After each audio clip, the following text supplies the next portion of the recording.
Good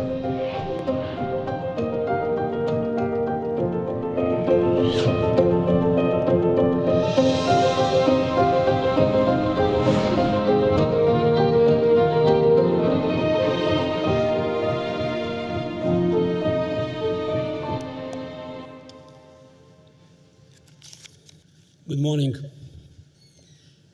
Thank you to the Geneva Summit for Human Rights and Democracy, and especially to Heo Nur for having me here.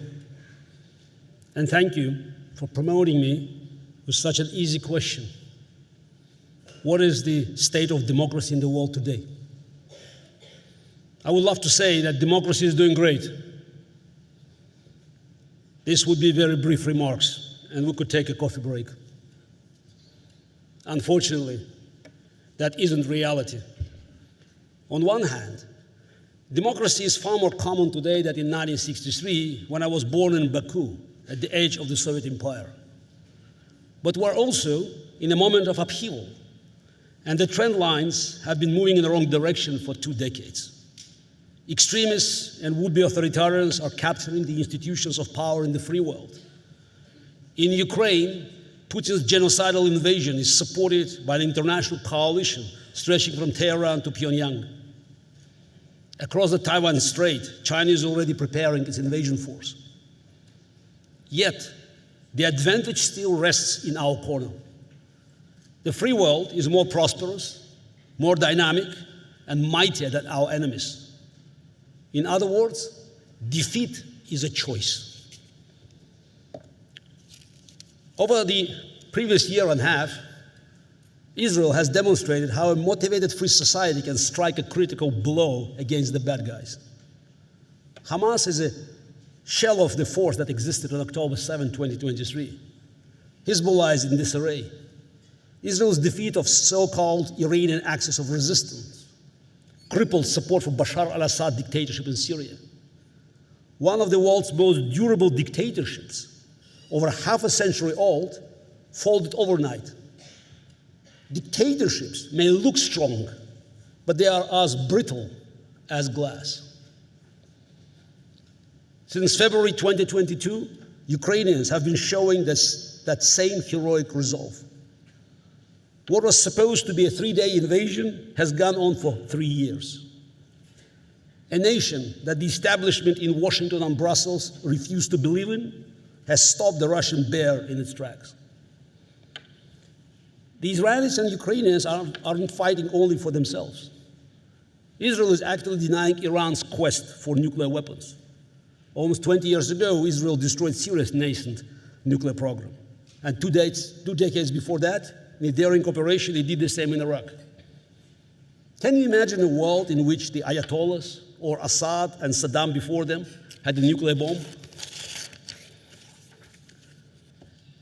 So it is in Ukraine. Every defeat for Vladimir Putin keeps American, British, and German troops out of harm's way in a potential war with NATO over Poland or the Baltics. And every North Korean brigade the Ukrainians destroy means millions in Seoul can rest easier. Impressive as that it all is, this conflict has been over already with decisive democratic victories, if the free world would not fight with one hand tied behind its back. There are many factors contributing to this excess of caution, not to say cowardice. One is the state of our international institution. In the perversion of history, the United Nations, the successor of the grand coalition that smashed Nazism, has been hijacked by a modern-day rogues gallery. Iran, Russia, and China have created a purgatory of false equivalence on the 42nd Street in New York City and here in Geneva. From their pulpit in the General Assembly Hall, the world's worst despots tell us that the democracies of the world, America, Europe, Japan, South Korea, Israel, are no better than they are, maybe even worse.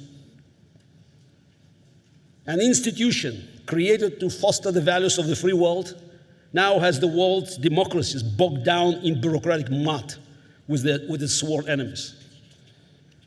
An organization conceived to prevent war now ignites war behind a veneer of legitimacy. And I mean this literally. There is a hard evidence that UN personnel took part in the October 7 attack. In his famous Iron Curtain speech of 1946, Winston Churchill warned us that international institutions were at risk of descending into, quote, a frozen of words, a cockpit in a Tower of Babel. I fear he was being overly optimistic. When the rot runs so deep, we're approaching the question of replacing the UN rather than merely reforming it. Fortunately, there are already alternatives. I'm one of the founders of the organization called the World Liberty Congress, an alliance of brave democracy advocates from more than 60 autocratic countries. My other organization, the Renew Democracy Initiative, also unites political dissidents from around the world with a focus on revitalizing the free world's survival instinct. The harrowing stories these leaders share paint a stark contrast to the canned speeches we hear from regime representatives at the UN. When the Iranians carry on their lies about the great Satan, my friend Masih Alinejad can tell you about the reality of gender apartheid under the Islamic Republic. When Venezuelan dictatorship attacks American democracy, let them hear from Leopoldo Lopez about real stolen elections. And when the Russians spew propaganda that they are defenders of freedom, fighting fascism in Ukraine, I have a few words about what democracy and fascism looks like under Vladimir Putin. To combat this authoritarian tide, the nations of the free world must band together. The late Senator John McCain once proposed a league of democracies, a coalition of free nations that can work together to confront our common challenges. To quote Senator McCain, a league of democracies, quote, could bring concerted pressure to bear against tyrants, with or without Moscow's and Beijing's approval. This coalition would enable victory over dictatorship and terrorism, not merely criticize it. It will rally the free world's resources behind Ukraine for victory instead of pushing for doomed compromise with the aggressor. And this coalition will give voice to the free and independent nation of Taiwan, not perpetuate the one China fiction. Meeting evil halfway is still a victory for evil. I know that after 8 decades, such a sharp break with the UN can be difficult to imagine, even among a critical audience such as yourselves. Some may be tempted to label this vision as unrealistic idealism. But uniting around mutual interests and shared values is a far more realistic foundation for global peace and stability than naivete that has cultivated the theater of the absurd we call the United Nations. The free world still has the advantage economically, militarily, and in the creativity that requires freedom of thought and the ability to express it like we're doing here today. What we too often lack is unity and the resolve to press these advantages. Our enemies are not so hesitant or forgiving. Today's forecast may look dark, but our destiny is not like the weather. We can take action.